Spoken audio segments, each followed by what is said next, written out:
بحبك بحبك بحبك يا مصر، يا مصر بحبك بحبك يا بلادي. Welcome back and moving on to our first segment for today. Well, Egypt's Minister of Foreign Affairs and Immigration, Badr Abdelati, held talks with his Spanish counterpart in Cairo on Wednesday. To discuss this in more details and more about the significance of this visit over the phone, we have Dr. Hassan Waguih, Professor of International Relations. Hello. Hello, good morning. Good morning, Doctor. Good So, morning. first of all, I would like to ask you about the significance of this talks that were held recently and how far it can help the cooperation between Egypt and Spain. Actually, it is very significant because there is a long history of good relationship between Egypt and Spain, and also it's Egypt and the European Union. So it has its own significance also because Spain was the first European country to recognize the state of Palestine, and some other 4 countries followed the stance, the good and fair stance of Spain. They were Ireland, Norway, and Slovenia, as I remember. And I think that this strategic relationship between Spain and Egypt, there is compatible roles actually. Egypt is a role country. Egypt is trying to keep sustainable development, de-escalate in a world of several wars, and especially wars in our area. So I think we share the Spanish government and the Spanish people their good feeling about how to come up with a settlement, de-escalation stance. And also there is the file of cooperation between the 2 countries when it comes to economy, it comes to culture, it comes to fighting terrorism. I think the file is manifested, the efforts inserted together. Well, what about the cooperation between Spain and Egypt, especially in terms of... Can this help also in this respect? I think Spain effort with Egypt efforts is very important for getting the international community at large to contribute in putting an end to this cycle of retaliation, blood, violence, zero-sum mentalities, and each party is afraid of the other party. So I hope that diplomacy will have its word. I hope that the efforts of Spain and all fair-minded people in the world will intervene in a way that would help de-escalate, and I hope that a ceasefire could be reached. And I think that this is very important. This kind of cooperation is extremely important.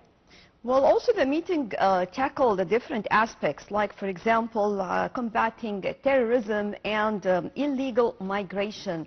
And especially illegal migration has been always a hot issue when it comes to the security of all of the countries, actually. Yes, actually, you are talking about 2 important files.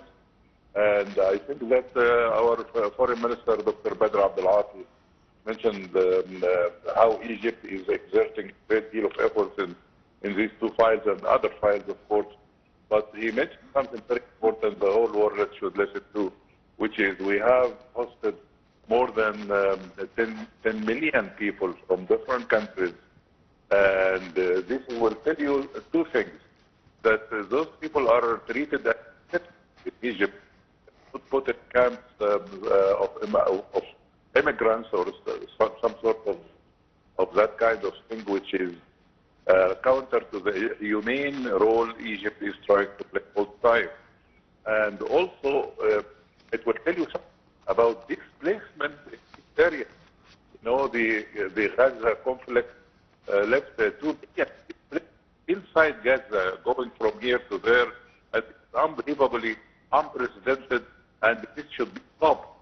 And also now, they opened up a new front in Lebanon, where you can see displacement also, and you can find people from Lebanon want to leave their country. And I hope there are numbers also.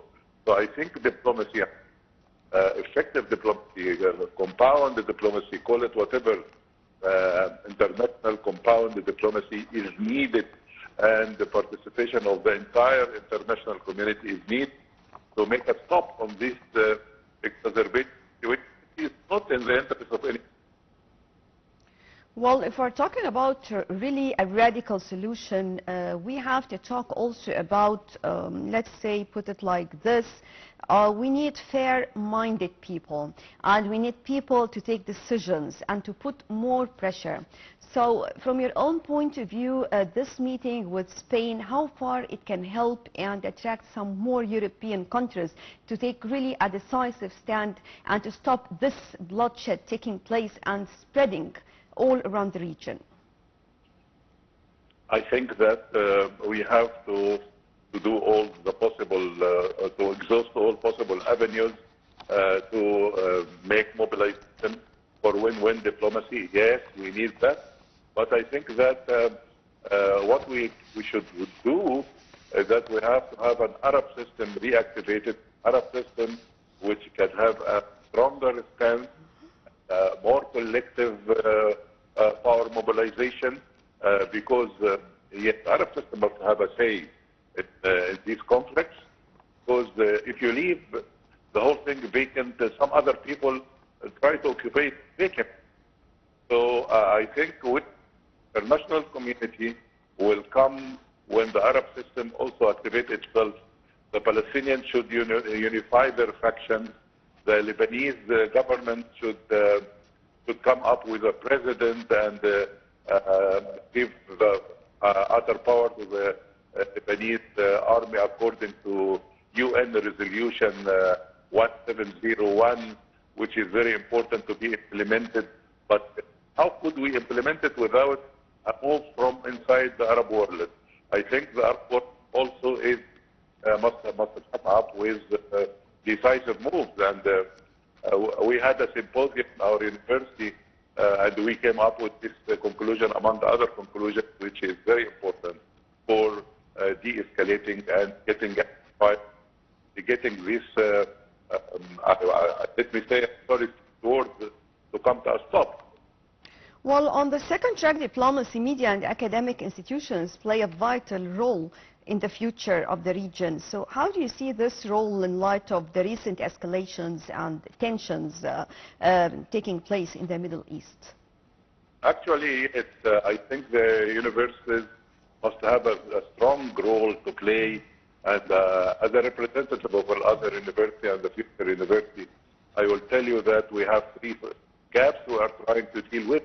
The gap of cross-cultural communication, the gap of interdisciplinary system, which is needed because you cannot manage any crisis from one angle or from one-way ticket, especially the mentality of my way or the highway, as they say. No, we have to have a depth system thinking to cover all the elements. I think that cooperation with universities, with intellectual and fair-minded people all over the world, we have to open up the situation for or the environment for this to happen in a much more stronger way, because when we are talking about the problems that we are facing now, we are not talking about first-track diplomacy only. First-track diplomacy is doing it, all the efforts they can do. But I think track 2 diplomacy is needed to be activated. And when I talk about track 2 diplomacy, I'm talking about academia and media, the two wings of moving academia and media. When I was at Georgetown University, and that was a long time ago, I found that in the academia there are researches, and in the media there are propaganda models, and I think that because we do not intervene effectively by showing the people what went wrong and what it should be right, I think we have to have a great effort on our own part, because we don't have to complain and think that everything will be solved without our strong stance to solve. And the track 2 diplomacy with first track diplomacy should go together to help in de-escalating and getting the whole thing in a proper track. So what are the requirements for the battle of awareness when we talk about it internally and also across cultures between Egypt and Spain? I think one of the most important things is education. And when we are talking about education, we are not talking about only schools and universities, but education with capital E means that the whole society could cooperate. NGOs, formal governmental organizations, all elements are supposed to spread the right word. And when you can see that there is a propaganda machine is working against us, in particular here, Egypt is being exposed to this kind of propaganda machine through the 24 hours almost. And I think that we have to have a sense regarding media in particular, because people should be aware that media is like a market. There are many opinions that they have to be good consumers. We have to choose the correct thing. How could we do that? Yes, a great deal of effort needs to be done on the level of family, on the level of symposia. You know, when in Germany they get rid of Nazism, there were about hundreds and hundreds of effective symposia to reshape the general public awareness toward what's being correct and what's being wrong. I think we need to have a say in that, and we have to exert a great deal of effort when it comes to this. Well, moving on to another point when it comes to the cooperation between Spain and Egypt in trade, in making more projects and allowing more Spanish investments. So how do you see, or how important to have Spanish-Egyptian Business Council to facilitate, to be a platform for more Spanish companies to enter to the Egyptian market and to see more cooperation in the future? I think that Spain, you know, there was a very nice gesture, and that was well received by our Foreign Minister, Dr. Badr Abdelati, when he said that, when he listened from the Foreign Minister of Spain, Mr. Jose Manuel, who said that Spain has a bunch of investment projects, and they see in Spain that Egypt deserves to be the first on the list for such an investment. And I think that was a good reaction, because there was a very good effort on the part of Egypt to open up for investment and to encourage investment and to bridge the management gap, which facilitates all possible procedures for investors in Spain and all over the world. Also, when we talk about both countries, actually also you mentioned something in the very beginning, is really of great importance. It has to do with education and the exchange of expertise, especially when you bring together and mingle the two different generations of these two countries, because whenever we talk about the future, we're talking about the new leaders who are going to be an integral part of these projects. Yes, I think that you mentioned something about leadership, and I think leadership is a wider concept and it needs to be addressed, because it builds a person, it builds a personality, it builds the skills needed for managing affairs and managing daily affairs.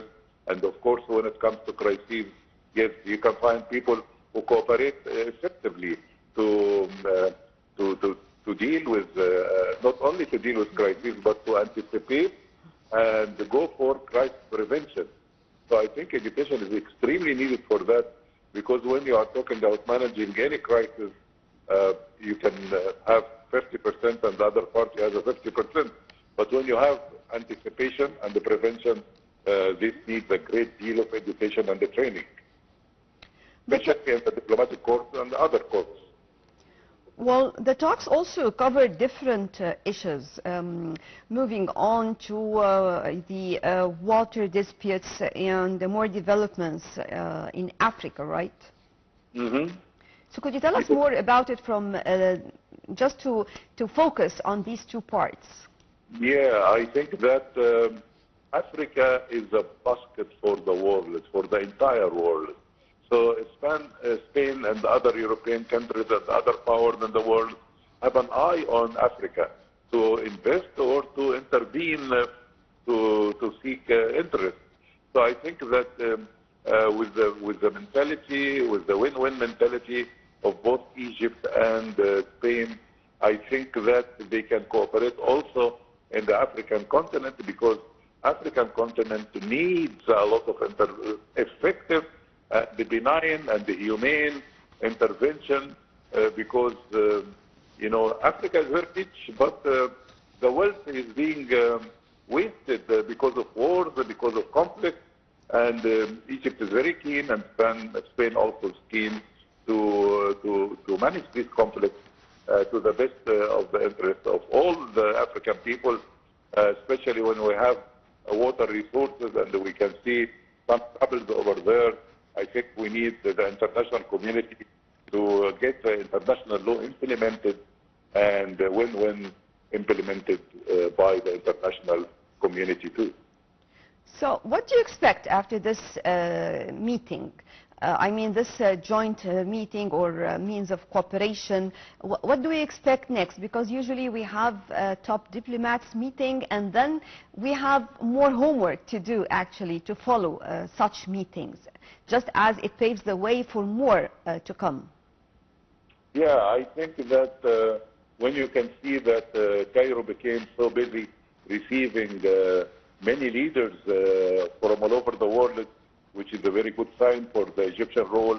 But I think that Egypt, Spain, and the European Union, and the United States, and everybody should understand that this is very complicated crisis, and there are 2 million Gazans that have been displaced, and there are some other people, even in the West Bank, more than 700 Palestinians in the West Bank killed. And I think that in Lebanon there is a disaster and there are displacements. And I think that we have to have a very strong collective work. And we have to understand that this crisis is no longer called a crisis. It's called a conundrum. It's much more complicated than a traditional crisis. So we have, so how can we deal with very difficult concepts? We have now violence, distrust, obstinate actors who really want the zero-sum mentality to the very end, and we need to make a diplomatic breakthrough, because it shouldn't be elusive, it should be there because of the interest of everyone. And I think out of the fear of all the parties that is going on in the area, I think there is one good solution, diplomatic breakthrough that would overcome that fear and that zero mentality that is really cost everyone a great deal of their present and their future life. So, on the conclusion, so far, how do you see the economic and mutual cooperation between Spain and Egypt, and what do you expect in the future? Yeah, I think it will grow, and because it was, it has a history, it has a good establishment on a good basis, established on a good basis. So I would believe that it will go from one point to the other successfully, and it will culminate with good interest for the two peoples of Egypt and Spain. Right, Dr. Hassan Waguih, Professor of International Relations. Thank you very much for joining us. Moving on to a quick break, then we'll be back.